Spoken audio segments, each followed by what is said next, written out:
Oi, gente, tudo bem? Para dar continuidade ao nosso estudo disciplinar, né? A gente hoje vai falar sobre movimento, né? O que seria movimento, sobretudo movimento dentro da educação infantil, né? O que esse movimento afeta no mundo da criança, no seu mundo interior, no seu mundo exterior, né? Dentro de uma força coletiva que a criança exerce, o que esse movimento significa. A priori, eu gostaria de falar um pouco sobre o que seria esse movimento, né? Geralmente, quando a gente fala sobre movimento, a gente já tende a pensar nesse movimento como algo motor, né? Como necessariamente algo motor, né? Um movimento que faz parte da nossa coordenação motora, né? Coordenação motora é essa que se divide em duas. A coordenação motora fina, que são movimentos manuais, movimentos mais simples, digamos assim, como o ato de movimentar as mãos, os braços, né, os membros superiores, digamos assim, o ato de mastigar, de falar, de sorrir, tudo isso faz parte da coordenação motora fina. O de escrever, né, o de desenhar, o de pintar. E a coordenação motora grossa já envolve a musculatura do corpo como um todo, digamos assim, né?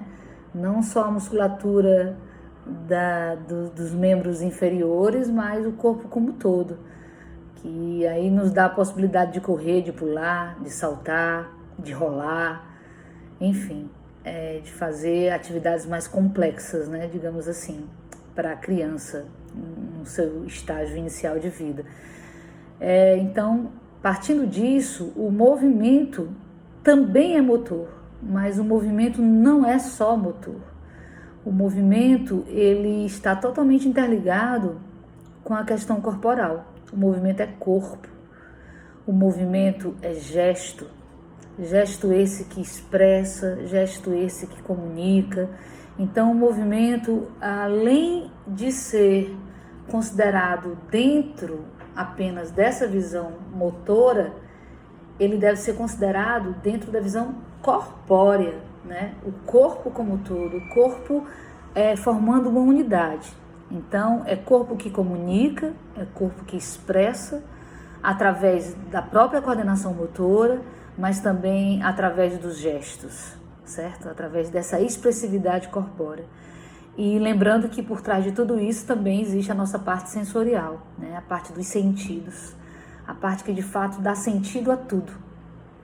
E que eu falei que esses sentidos são essenciais para que a gente possa, inclusive, ter a nossa aprendizagem significativa em todo o percurso da nossa vida. E tratar do sensorial é também tratar do movimento, é tratar do gesto, é tratar do corpo.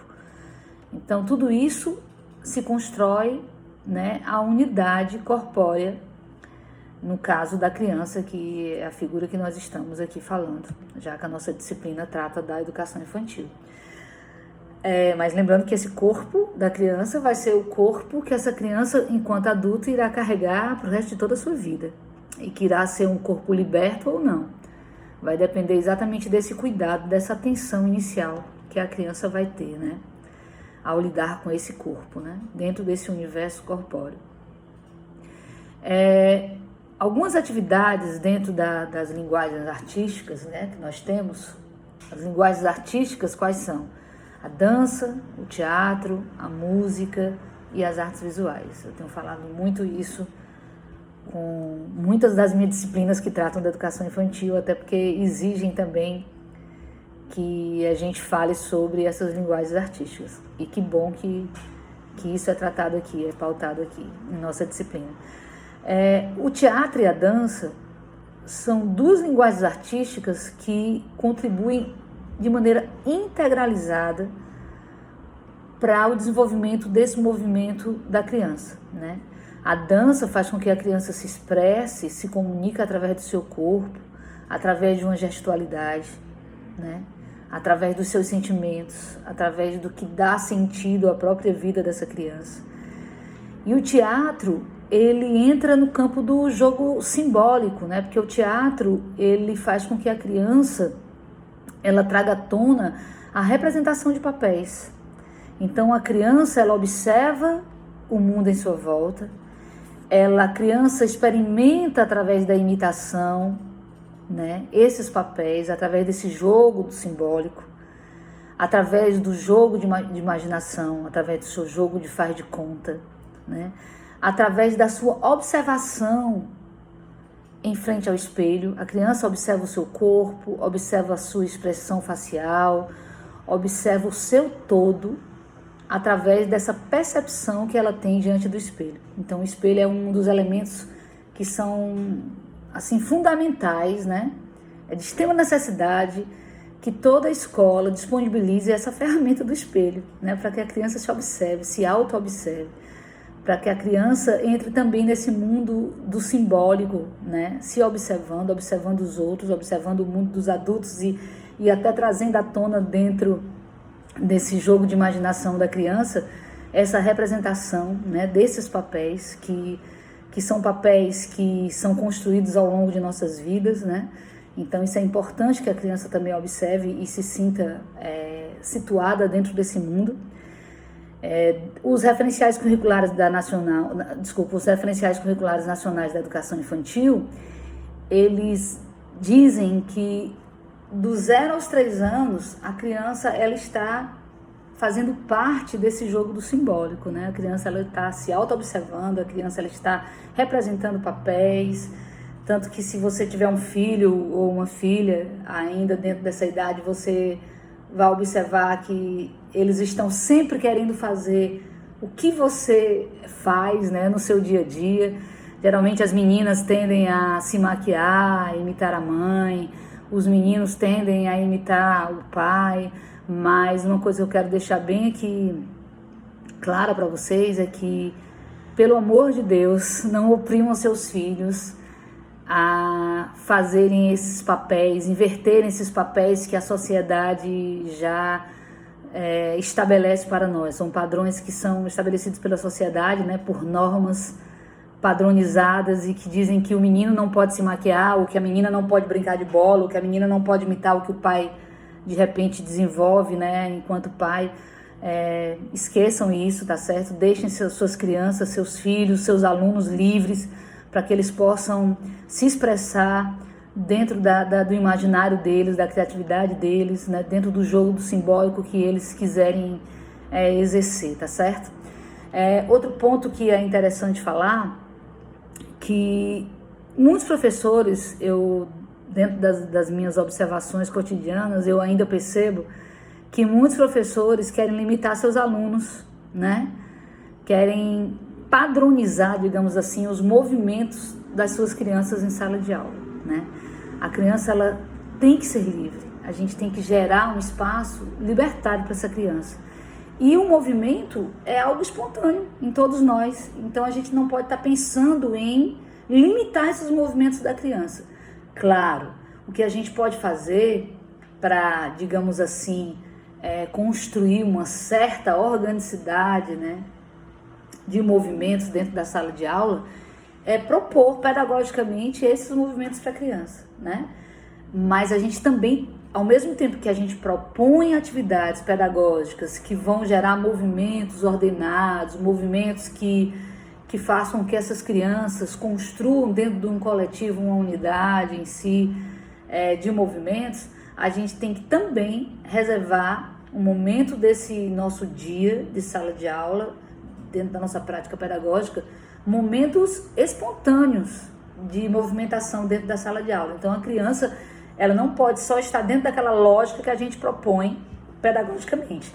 A gente vai ter que também gerar esses momentos espontâneos de movimentação, porque isso faz parte do humano, né?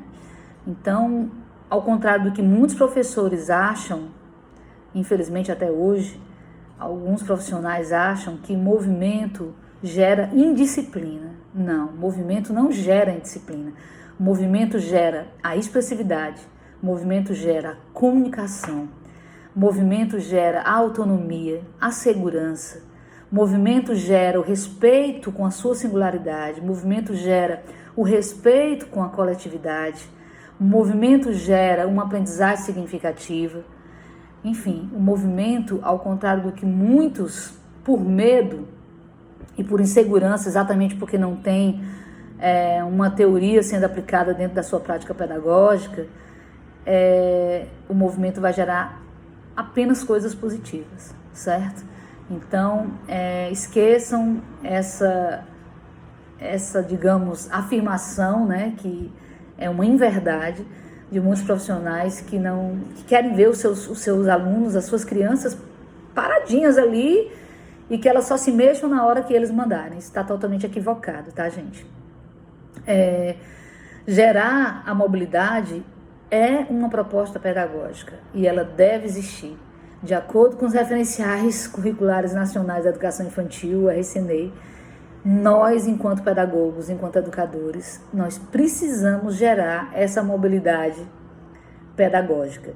E aí, aos poucos, a criança vai entendendo que ela vai ter um momento dela trazer essa movimentação espontânea, vai ter esse momento que ela vai estar gerando por si só essa movimentação, e vai ter um momento que ela vai estar acatando, né, fazendo parte dessa proposta pedagógica de movimento mais, digamos assim, ordenado dentro desse coletivo, tá? Uma atividade pedagógica que eu acho bem interessante para trabalhar essa questão da movimentação são os jogos, né? Eu particularmente gosto muito de trabalhar com os jogos teatrais, né? Os jogos teatrais, eles entram nessa esfera do jogo simbólico, da representação, né? A gente trabalha muito o jogo teatral dentro dos cursos de teatro, né, de formação em teatro, mas os jogos teatrais, de umas décadas para cá, eles começaram a ser aplicados em sala de aula, né? Inclusive em empresas, quando existe um trabalho no âmbito da pedagogia, né? Trabalhos de grupos, né? De dinâmicas grupais, os jogos teatrais eles são muito usados. Os jogos teatrais, eles foram criados na observação da Viola Spolin, tá? A Viola Spolin, ela passou décadas da vida dela estudando os jogos teatrais em bairros dos Estados Unidos. Ela começou a observar as brincadeiras de bairros, né? Os jogos que as crianças, os adolescentes, enfim, os adultos, eles disponibilizavam em torno de um coletivo.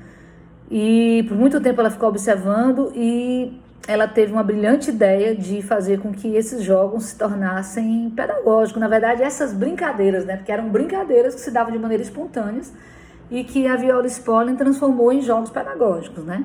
Existe uma diferença entre brincadeira e jogo. A brincadeira ela se faz de maneira espontânea, né? São as nossas brincadeiras na época da nossa infância, que a gente estava ali. Eu, pelo menos, tive uma infância maravilhosa, onde eu pude vivenciar uma coletividade dentro do espaço de rua, né? Eu tive uma infância onde eu desenvolvia brincadeiras com os meus amigos no meio da rua mesmo, brincando de bola, brincando das mais diversas brincadeiras que existiam e que a gente não estava ali preocupado em chegar em nenhum objetivo. Então, quando a gente não se preocupa em chegar em nenhum objetivo, a gente está brincando de maneira espontânea. Isso é uma brincadeira. Mas quando a gente se propõe a chegar em um objetivo, no fim comum, né, que a gente queira trabalhar uma determinada brincadeira como fim pedagógico, que a gente quer fazer com que aquela brincadeira se torne algo sério, porque a gente está querendo fazer com que se cumpra, né, um fim pedagógico, uma aprendizagem do aluno, a gente chama de jogo. Então, dentro dos jogos teatrais, a Viola Spolin conseguiu passar essa ideia. E aí existe uma outra educadora, que é a Ingrid Cormella, que trouxe esses jogos da Viola Spolin para o Brasil. Através do trabalho da Ingrid, os jogos da Viola Spolin foram expandidos no Brasil, não só no Brasil, no mundo como um todo, né? E hoje em dia a gente tem essa ferramenta que são os jogos pedagógicos, né? Que são os jogos teatrais que se tornam jogos pedagógicos, que é mais uma ferramenta também para a gente trabalhar os jogos simbólicos, certo? E eu deixo aqui essa ideia para que vocês possam desenvolver com seus alunos. Inclusive tem um livro, né, Jogos Teatrais, inspirados nos jogos teatrais da Viola Spolin, que a Ingrid Cormella trouxe para o Brasil. E também tem o da própria Viola Spolin. Vocês podem pesquisar, ele tem até uma edição mais atual, que é uma edição que vem um fichário, né, tudo muito bem distribuído. Vale a pena vocês comprarem esses livros, porque esse livro vai ajudar no trabalho pedagógico de vocês, certo? Então é isso, gente, que eu queria falar sobre movimento, tá? Nossa aula de hoje é sobre isso. E como atividade pedagógica, eu queria propor que vocês me escrevessem, pesquisassem e me escrevessem sobre um jogo, tá? Um jogo em cima de movimento, e dissesse para que fim, né, esse jogo de fato serviria para a criança, né?